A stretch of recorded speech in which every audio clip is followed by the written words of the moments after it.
Hello दोस्त, मैं Suresh sir GS गुरु में आपका स्वागत करता हूं। मेरी तरफ से आप सभी को नमस्कार हो। आइए आज हम दिल्ली सल्तनत का अगला पार्ट तुगलक वंश के बारे में चर्चा करते हैं। तो तुगलक वंश की स्थापना गयासुद्दीन तुगलक ने किया था। इसके पहले खिलजी वंश का शासन होता है। तो आइए हम देखते हैं कि तुगलक वंश का संस्थापक गयासुद्दीन तुगलक था। तुगलक वंश का संस्थापक गयासुद्दीन तुगलक था और गयासुद्दीन तुगलक की माँ एक जाट हिंदू महिला थी। क्वेश्चन पूछा जाता है कि मोहम्मद बिन तुगलक की माँ हिंदू है या मुसलमान है। तो हिंदू महिला से उत्पन्न हुए थे। अब गयासुद्दीन तुगलक ने सिंचाई व्यवस्था अर्थात कृषि व्यवस्था को सुव्यवस्थित करने के लिए इसने क्या किया था, नहरों का निर्माण किया था। तो ये क्वेश्चन पूछा जाता है कि दिल्ली का वह पहला सुल्तान था, वह दिल्ली का कौन सा पहला सुल्तान था जिसने नहर का निर्माण किया था। तो गयासुद्दीन तुगलक है। अब देखा जाता है कि निजामुद्दीन औलिया और गयासुद्दीन से कैसा संबंध है। तो बहुत ही कटु संबंध होते हैं। एक बार बंगाल अभियान से जब गयासुद्दीन तुगलक दिल्ली की तरफ चलता है तो बीच रास्ते में ही गयासुद्दीन तुगलक को निजामुद्दीन औलिया के बारे में कुछ अफवाहें अर्थात सूचनाएं मिलती है। तो गुस्से में आकर कहता है कि निजामुद्दीन औलिया अपने कार्य को बंद करें, नहीं तो हम आकर क्या करेंगे, दिल्ली में आने के बाद हम आपको बहुत ही दंड देंगे। तो उसी समय निजामुद्दीन औलिया कहता है कि अय जनाब, दिल्ली अभी दूर है। तो ये क्वेश्चन कई बार पूछ चुका है, किसने कहा था यह शब्द कि दिल्ली अभी दूर है। तो निजामुद्दीन औलिया ने गयासुद्दीन तुगलक के बारे में कहा है। निजामुद्दीन औलिया एक चिश्ती संप्रदाय के एक सूफी संत होते हैं। ठीक है, अगला है। अब गयासुद्दीन तुगलक के संबंध में एक घटना घटती है जिसका नाम है अफगानपुर की घटना। जब यह अभियान से दिल्ली की तरफ चलते हैं तो कहा जाता है कि मोहम्मद बिन तुगलक एक अफगानपुर में लकड़ी का मकान बहुत ही सुंदर और बहुत ही भव्य बनवाता है और गयासुद्दीन तुगलक के स्वागत के लिए यह निर्माण किया जाता है। तो जब गयासुद्दीन रात में पहुंचता है, पहुंचने के बाद भोजन प्राप्ति के बाद जब उस लकड़ी के मकान में सोता रहता है तो अचानक हाथियों के लड़ने से धक्का लग जाने से यह मकान लकड़ी का गिर जाता है, जिसमें दबकर गयासुद्दीन तुगलक की मृत्यु हो जाती है। तो ये है अफगानपुर की घटना। अब आता है गयासुद्दीन तुगलक की जब मृत्यु हो जाती है तो उसका बेटा मोहम्मद बिन तुगलक अर्थात उपनाम जौना खां गद्दी पर बैठता है, अर्थात सल्तनत काल में दिल्ली सल्तनत का सुल्तान बनता है। इसे अन्य नाम से भी जाना जाता है। इसे रक्त का प्यासा भी कहा जाता है, अंतर विरोधी का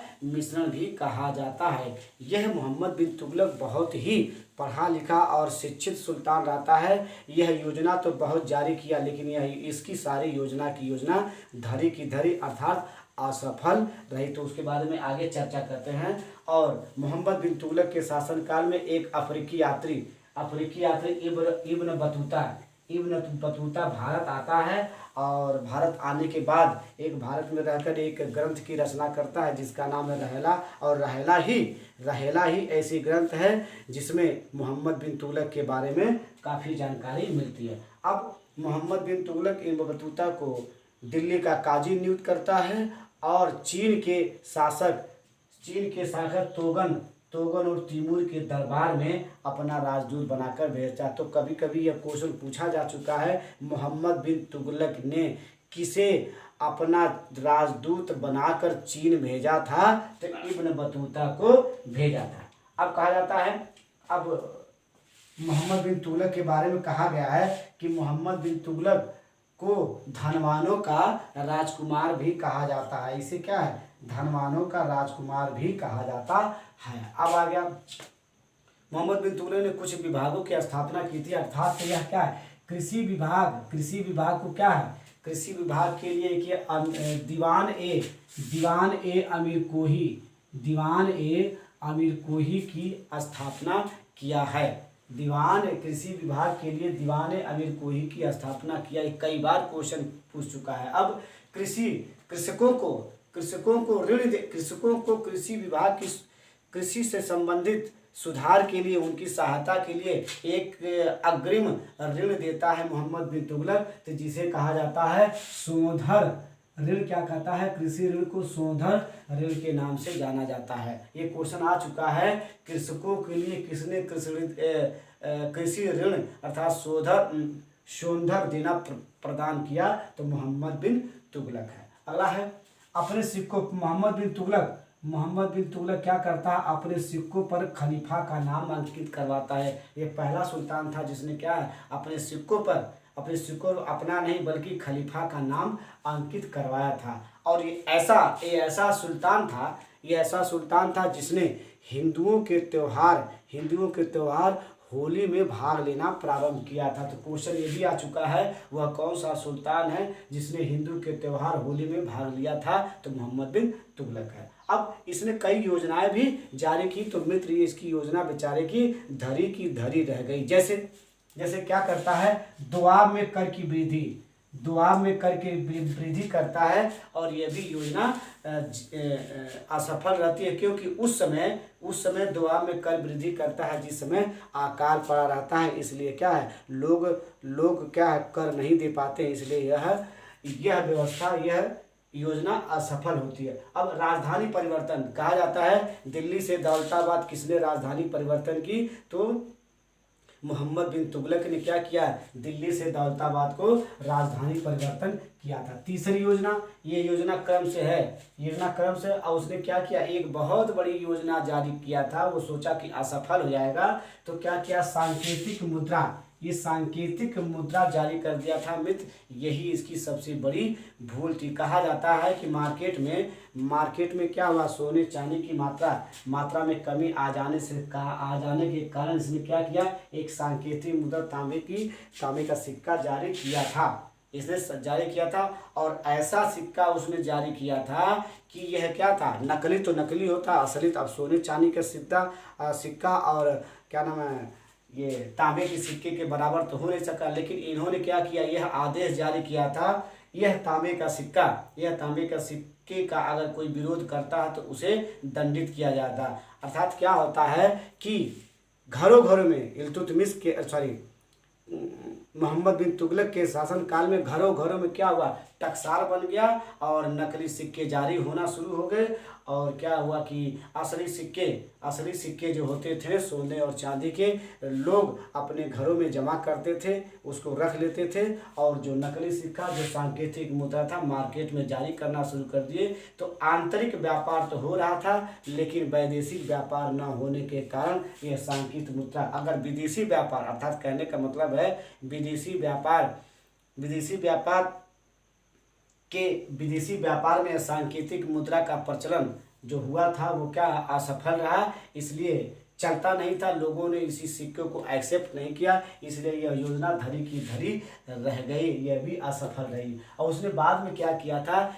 बाद में खुरासान अभियान किया था। खुरासान अभियान में गृह युद्ध हुआ था, और खूब उस योजना को असफल खुरासान अभियान में जो विद्रोह हुआ था और मंगोलों का जो विद्रोह होने की संभावना थी, तो उस गृह युद्ध और मंगोलों से बचने के लिए वो बहुत बड़ी सेना तैयार किया। इतना धन लगा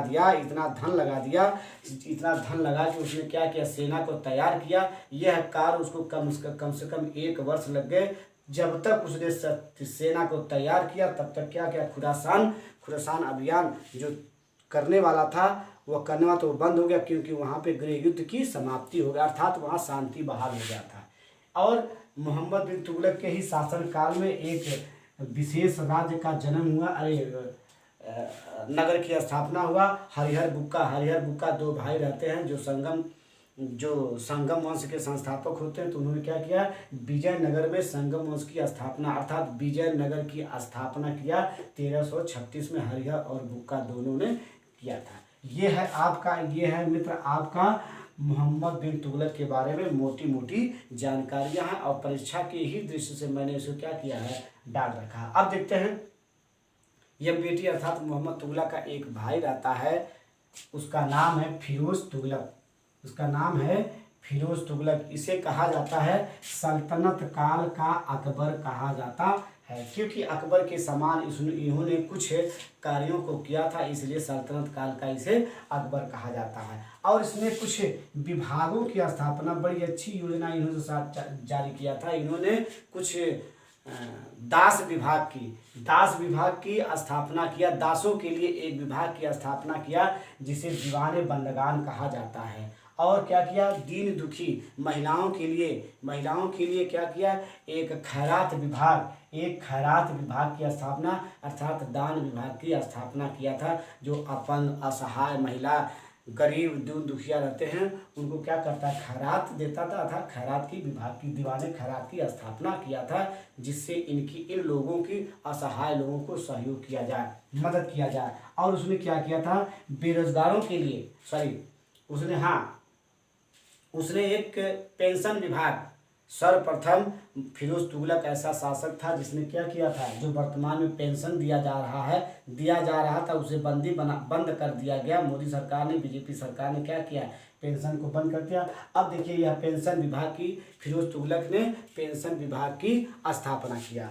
और दारुल सफा, उसने क्या किया, दारुल सफा की भी स्थापना किया था, जिसे एक चिकित्सा विभाग के नाम से कहते हैं। ये क्या है, चिकित्सा अर्थात दारुल सफा क्या है, दवाइयों का वितरण किया जाता था इस विभाग के अंतर्गत, जिसे चिकित्सा विभाग के नाम से भी जाना जाता है, दारुल सफा। अब उसने क्या किया, बेरोजगारों को रोजगार देने के लिए फिरोज तुगलक बहुत ही महान तो नहीं कहा जा सकता है, लेकिन उसने कुछ ऐसे कार्य किए हैं जो सराहनीय है। उन्होंने क्या किया, बेरोजगारों के लिए रोजगार दफ्तर की स्थापना किया था, जिसमें पंजीकरण करा के लोग रोजगार को प्राप्त करते थे। और फिरोज तुगलक ऐसा ही सुल्तान था जिसने क्या किया, जैसे जब 712 में मोहम्मद बिन कासिम ने सिंध पर आक्रमण किया था, तो उसी समय उसने क्या किया था, ब्राह्मणों, स्त्रियों को छोड़कर सिंध पर क्या किया, जजिया कर लगाया था। लेकिन फिरोज तुगलक ने क्या किया, उससे भी ज़्यादा क्या किया, महान कैसे निकला, उसने देखिए क्या कर रहा है, ब्राह्मणों पर, स्त्रियों पर भी जजिया कर लगा दिया। तो ये क्वेश्चन कई बार पूछा जा रहा है। अब महानता तो यहाँ पे क्या है, गायब हो जाती है कि फिरोज तुगलक ने ब्राह्मणों पर भी क्या किया था, जजिया कर लगाया था। अब उसने क्या किया था, अब मुस्लिम स्त्रियों को दिल्ली से बाहर जाने से मना कर दिया। अर्थात जब दिल्ली के बाहर जो मज़ारें हुआ करती थी वहाँ पर जाने के लिए महिलाओं पर क्या किया, रोक लगा दिया था। और उसने कुछ बाग को लगवाया, जैसे 200 बागों को लगवाया, जिससे बहुत सारे फल उत्पन्न होते थे। और जनता की, दिल्ली के आसपास की क्या किया, बाग लगवाया था। और अपने भाई जौना खां की याद में जौनपुर की स्थापना किया था। और जौनपुर को क्या कहा जाता है, दिल्ली सल्तनत काल में ये पूर्व का सिराज और भारत का सिराज के नाम से जाना जाता है। और अब देखा जाए इसने फिरोजाबाद नगर की भी स्थापना किया है। फिरोजाबाद को सुहागों की नगरी के नाम से भी जाना जाता है। और इसने एक आत्मकथा लिखी थी, फिरोज तुगलक ने एक आत्मकथा लिखी थी जिसका नाम है फुतुहाते फिरोज शाही के नाम से जाना जाता है। तो फिरोज तुगलक के बारे में इतना ही चर्चा करेंगे, बाकी आगे धीरे धीरे करते रहेंगे। और बस इतना ही, आप लोगों से विनम्र निवेदन है कि आप मेरे चैनल को देखने के बाद अपने दोस्तों और मित्रों को क्या करें, शेयर करें। यही आप लोगों से उम्मीद है। धन्यवाद।